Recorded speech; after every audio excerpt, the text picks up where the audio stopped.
The Rams sign a player to the practice squad that could have an impact.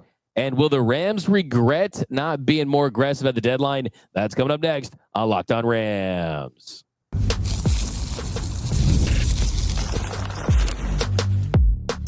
You are Locked On Rams, your daily Los Angeles Rams podcast. Part of the Locked On Podcast Network, your team every day.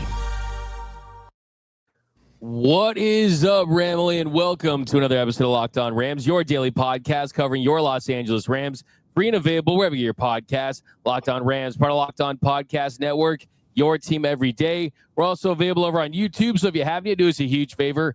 Hit the subscribe button, hit the notification bell. If you want to support every single episode, hit the like button, drop a comment down below. Podcast listeners, write us a review. We'll read it on the show. And my name is Doug McCain. You can follow me on X and Instagram at DMAC_LA. I've covered LA sports for over a decade, 24/7 sports, Bleach Report, SI, Dodgers Nation. And as always, I'm joined by the Rams pre-half and post-game show host for the Rams flagship radio station, ESPN 710 LA. He's in his 11th season covering your Los Angeles Rams, the People's Champ, Mr. Travis Rogers. You can follow him on X at Travis Rogers. And on today's episode, the Rams were quiet at the trade deadline. Will they regret that? They did sign a kicker. We'll talk about that. Also, why this next couple weeks is extremely pivotal for playoff seeding. But first, today's episode is brought to you by FanDuel. Right now, new customers can bet just $5, and if your bet wins, you'll get $300 in bonus bets to use across the app. Bet. Hey, by the way, Travis, our segment kind of took off in the comments. A lot of people talking about like the cutoff of using glazing and UNC status. People were really feeling it, man. It's it really took over in the comment section. So were they pro or con? A lot of people were like, they just were kind of feeling us like, hey man, we were kind of, most people are going through the same thing we're going through. We don't know if we should be in on the lingo, if we should anything. Yeah, I think everyone gets the green light, bro. In the big 2025 Q4. You know what I'm saying? Like everyone gets the green light. You know, I think it's the delivery, how confident you are with it. You know what I'm saying? Oh, I know how to do it. I just feel ridiculous doing it. I know the language. I don't know if I'd say I'm fluent, but I know enough to make my way through it. I use it ironically. Bet. All right. No, but let's jump into it because we gotta talk about the trade deadline. So Sean McVay said yesterday, he was asked, or it was the day before, he was asked, do you expect to be active at the trade deadline? Do you expect to make a move? He said, I don't think so. And yes, it's Sean McVay, and he's not going to show all of his cards, right? But I think it was pretty evident after the Roger McCreary trade that they weren't going to do much. And I think the big story, of course, obviously yesterday was Sauce Gardner getting traded to the Colts for a couple of first-round picks. And you also had our guy, A.D. Mitchell, Rams legend A.D. Mitchell, that fumbled the bag, that he was included in that deal. And a lot of people were saying, oh, could the Rams have jumped on that? Something like that. The truth is that's a big price to pay for Sauce Gardner. The picks, paying him, I'm okay with the fact the Rams passed on that, even if they were even in consideration for doing something that big. Yeah, I agree with you. I think that had the price been one first-round draft pick, considering that the Rams have two of them coming up in the 2026 draft, I think that's something that maybe they would have been able to get done, but two first-round draft picks is incredibly expensive. And I know that the Rams had the whole, F them picks era, and it paid off, right? They won the Super Bowl 56, and they've been really good at finding players down towards the middle to the back end of the draft. But those first-round picks are incredibly valuable. Like, to think about what they got with the two times they picked in the first round in the last decade. They got a franchise quarterback in Jared Goff, and we can go around the block 100 times on how good he is. Fact of the matter is, he's one of the better. He's in the top half of quarterbacks in the league. That's a good pick, and they were able to flip it for one of the best quarterbacks in the league in Matthew Stafford. And they got a guy that's going to be an All-Pro at edge in Jared Verse. So that's what you get when you pick in the first round. You can get really transcendent talent. So is Gardner one of those guys? Yeah, probably, but does he put you over the top? I don't know. I mean, it's impossible to tell. They'd be better with him for sure, but I agree with you. I think the price was a little too high to go and get Gardner at two first rounders. Yeah, and I think you look at, it's kind of a rare W for the Jets. I mean, when you look at kind of where they're sitting, I mean, I do think it's interesting, though. Les Snead could look back and say, hey, I mean, we saw what we did when we acquired Jalen Ramsey. You gave up 2 first-round picks to get him, and they definitely did not regret that move. I don't think that Sauce Gardner really is Jalen Ramsey, but, I mean, at this point, I'm pretty sure that like agents are paying PFF if they have him as the number 1 cornerback in the sport at this point. I mean, he's very talented. There's no doubt about that. But I think that the interesting thing about this to me was it almost feels like it's the evolution of Les Snead, and he's showing some restraint in this situation because the confidence that he has in this current group and just the big picture thing. I don't think this Rams organization wants to fall off. Like, I don't think they want to fall off a cliff and be a bottom feeder organization, because that would be catastrophic to LA. I mean, just think about what those home games would look like against the 49ers and the Packers and things like that.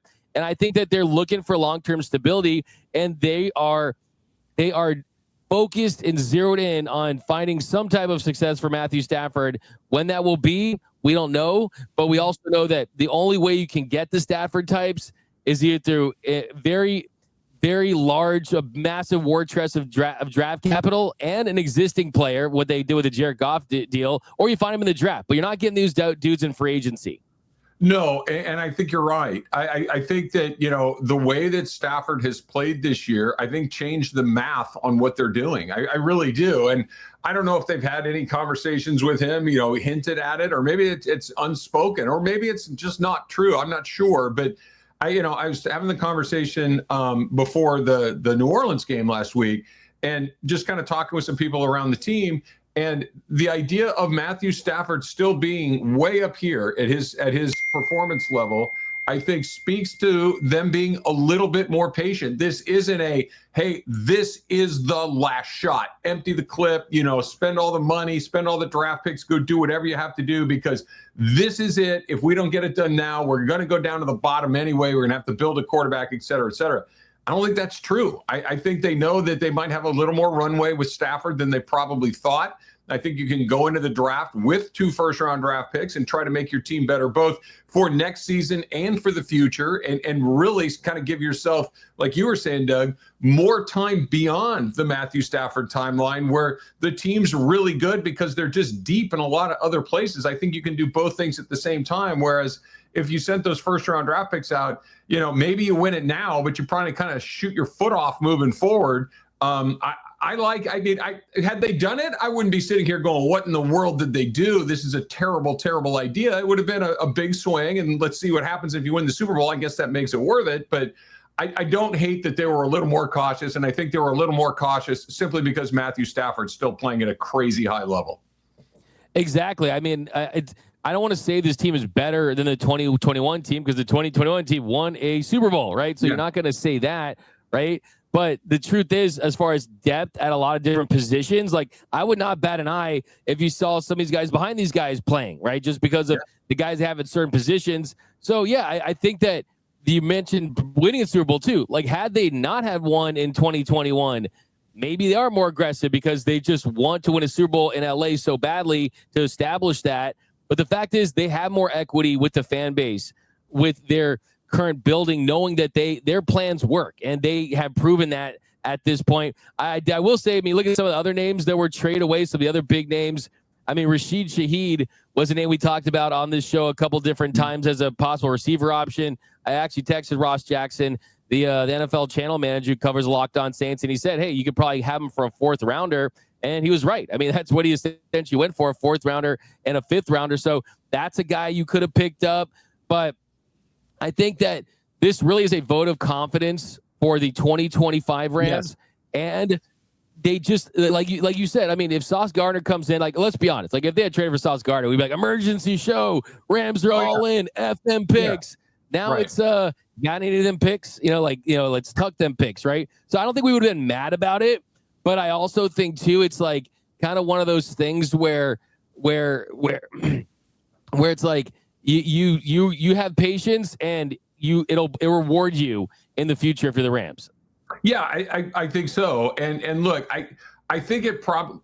Let me back up a little bit.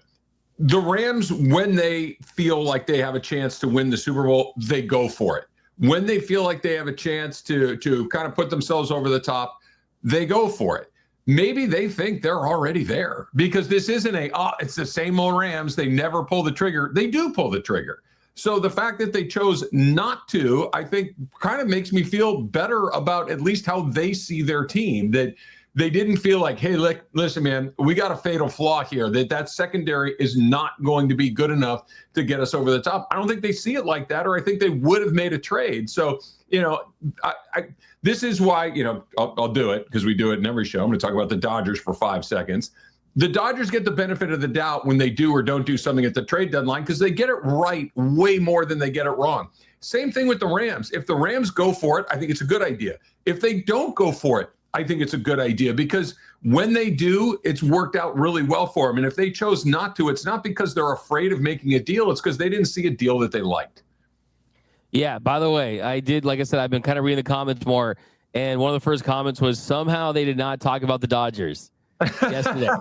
Well, so, we got it done today. So there you go. There you go. Go Dodgers and back-to-back champs. Absolutely. Yeah, we'll pick up the conversation on the trade deadline. And also the Rams address a very important issue with the kicking situation. That's coming up next on Locked On Rams. The NBA is back, and there is no better place to get in on the action than FanDuel, the official sports betting partner of the NBA. And the Lakers are off to a great start as well. Check out Locked On Lakers with the Cambros. Really good show there. And if you missed the start of the game, maybe you're late. Maybe you like to wait. Maybe you like to see who's got the hot hand once the game starts. FanDuel's got you covered on all that, too, because FanDuel has live bets on everything from who will score the next fourth quarter bucket to fourth quarter comebacks. Live action betting on FanDuel. Plus, you can even combine those live bets into a same-game parlay for a shot at an even bigger payout. And it keeps every game exciting, especially when you know that your team is making that late push to come back and hook you up in the process. So right now, FanDuel is giving new customers $300 in bonus bets when your first $5 bet wins. So head on over to FanDuel.com and sign up and play your game with FanDuel, the official sports betting partner of the NBA.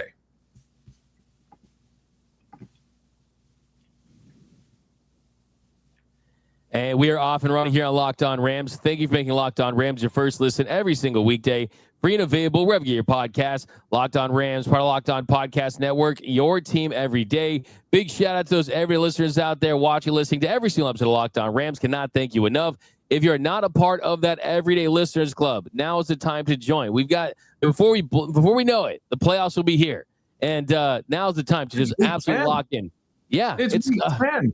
That's depressing. Like, honestly. That's crazy. I hate it. I hate it. Like, these guys, come on. Like, there's no reason why they can't have a 162 game season like baseball. Like, I'm just saying. Like, we need it, But anyways, imagine how many kicks they could get blocked in 162 games. That would be an NFL record. There it is. There's the shot. I love it. That's a perfect segue. Let's just dive right into it. Well, actually, before we get into that, I do want to mention one more thing about the trade deadline and where the Rams are at. They're one of 4 teams. The Rams are now one of 4 teams to have multiple first-round picks. So when you look at the ammunition and what it's going to really take to get one of those top quarterbacks, if that's what they want to do, they're in one of the best positions to do that. Because if you look at right now, the Falcons pick is projected to be 11, and the Rams pick is projected to be 27. So that definitely is enough ammunition to go up and get a quarterback if that's your plan. But you've got the Jets, the Browns, the Rams, and the Cowboys now as teams with multiple first-round picks in the 2026 NFL Draft. The Jets' trade of Sauce Gardner actually impacts the Rams because they're a team that could be interested. I mean, 100% you have to think they'd be interested in adding a quarterback themselves, so there's going to be more competition for that. And then they made the other blockbuster trade to send Quinnen Williams to the Cowboys for a second-round pick and a first rounder in 2027. So they got a lot of draft capital to work with. But I think that, when it's all said and done, it feels like the gut tells you right now the Rams are going to be getting a quarterback. I think that there's very, very good chance either that or other impact player. But quarterback is the position that it almost feels telegraphed at this point based on standing pat the way they did and having those picks the way they are. Yeah, I think it's possible. But let me just throw this in there. Do you see anybody in college football this year that you're dying to get your hands on? I haven't, right? Like this was supposed to be a quarterback heavy draft, and everybody that I've watched feels really, really average. Now, I'm not a draft expert, and I'm not here to break down the tape on all these guys. All I'm telling you is that sometimes you see a guy and go, oh, yeah, that guy's a pro. I want that guy. I'm not seeing that right now. So you're right. They do have, a lot of draft capital. They got 2 first-round picks, like you mentioned.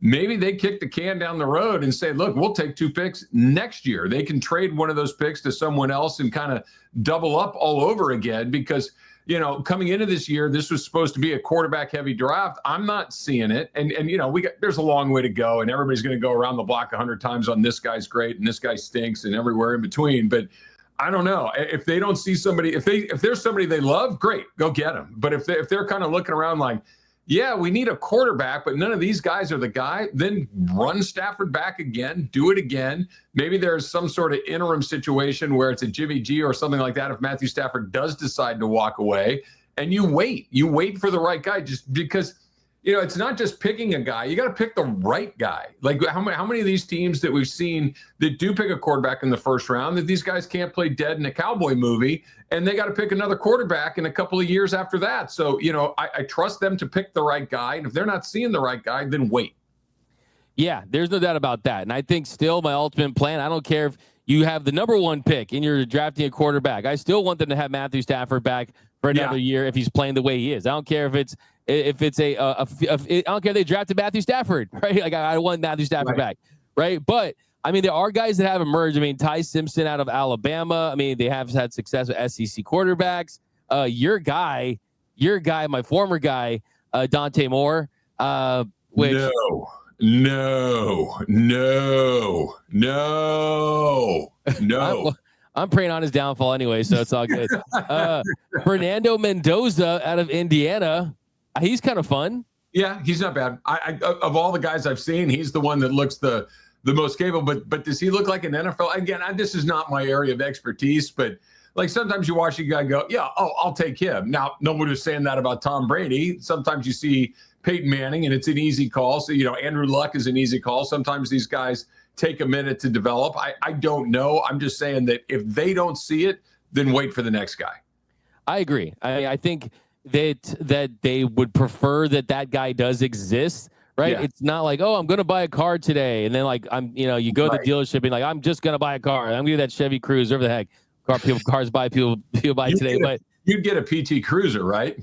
Yeah, dude, bro, the PT, I got like hate for that. People were like internet doxing me, putting my address out there saying this is where the guy lives that likes the PT Cruiser. That's like probably my biggest regret on the show was saying I like the PT Cruiser, man. Hey, look, nobody bats 1,000. You missed on that. You're like D-Mac likes a car that literally looks like a toaster on wheels. Like come on, man. Like it's the worst vehicle I've ever seen in my life, but that's just my opinion. Have you seen the wooded? They got the Woody edition? Oh, the wood panel, yeah, sure. And you gotta like buy like a special thing to like do whatever with it. Like, hey man, I'm telling you, dude, that you guys are.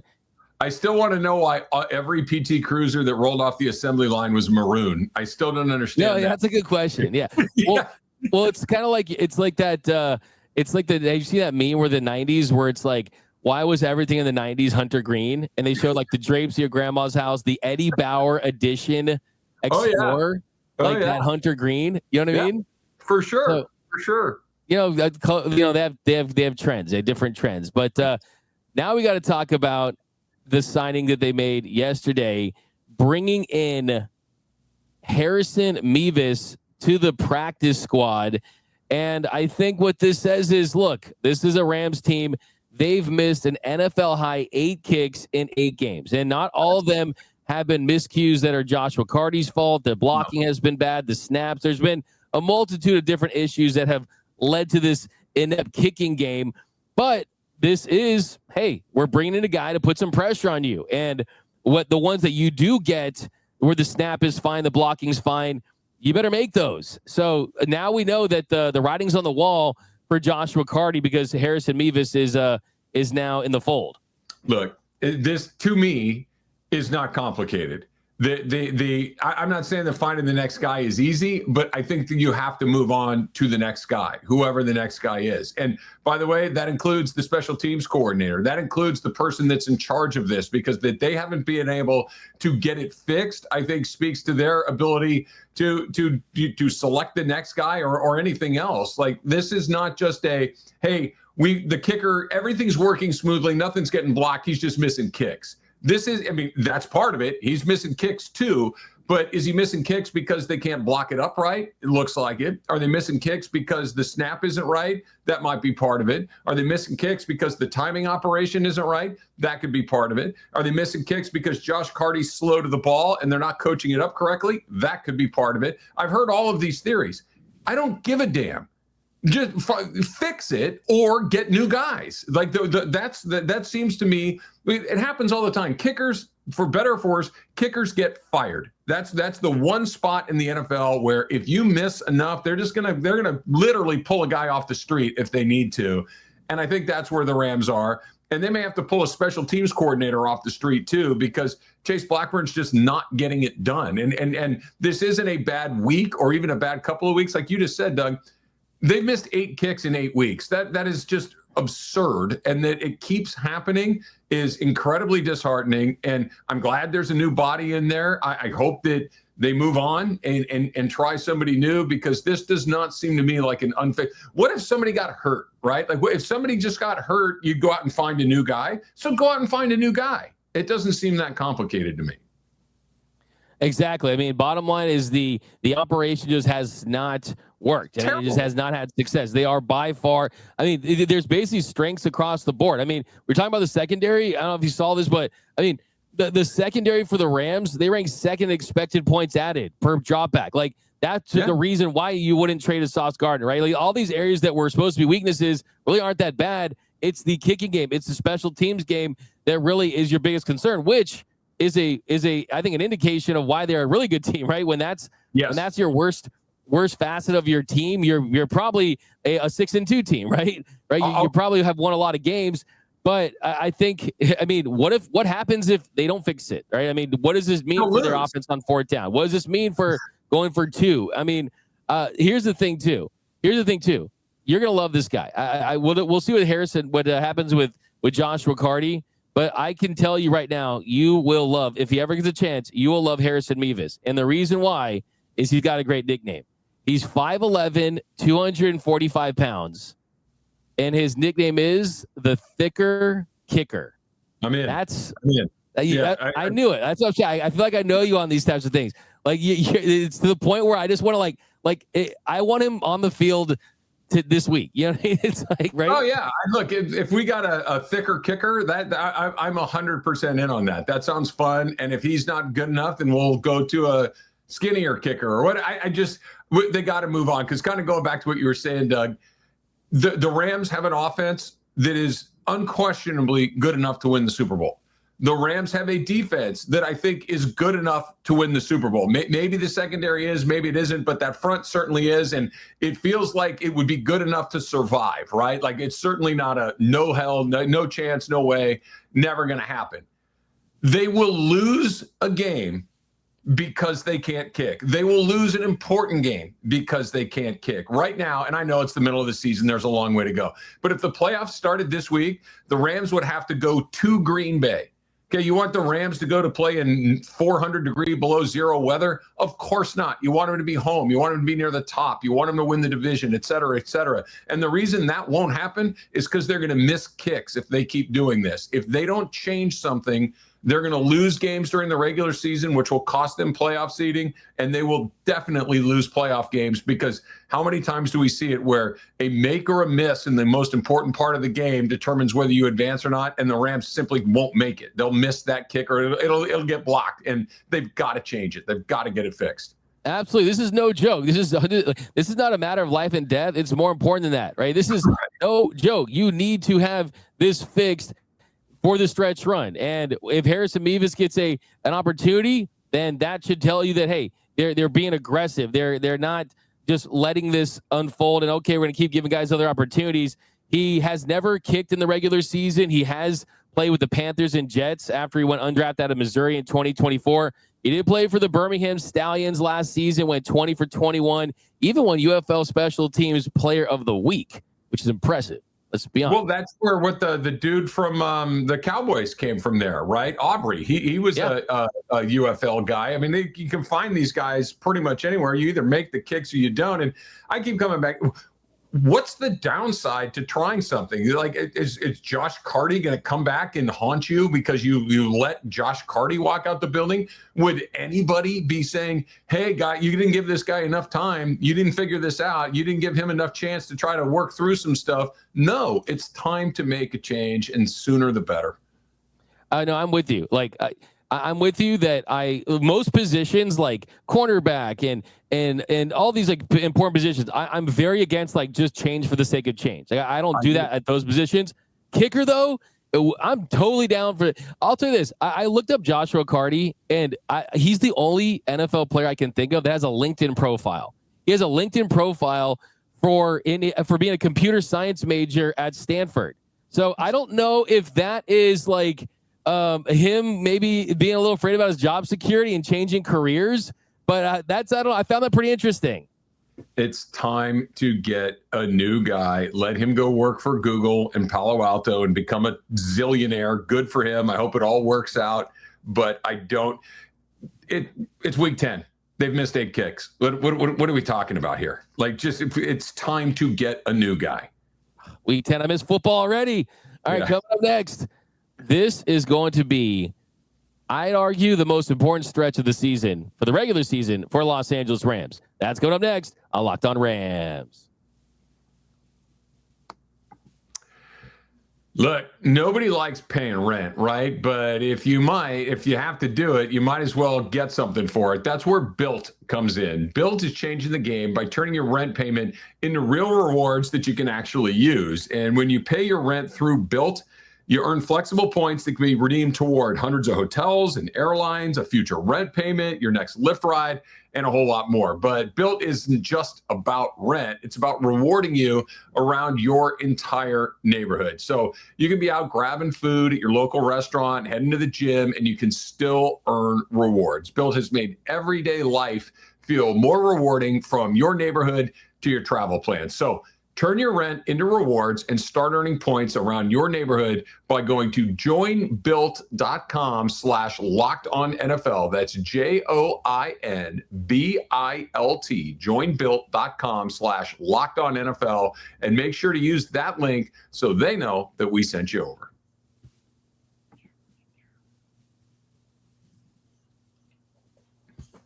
And welcome back to Locked On Rams. Thank you for making Locked On Rams your first listen every single weekday. Free and available wherever you get your podcast. Locked On Rams, part of Locked On Podcast Network, your team every day. Okay, Travis, so you and I both agree we're not big must-win guys unless it is for an elimination, right?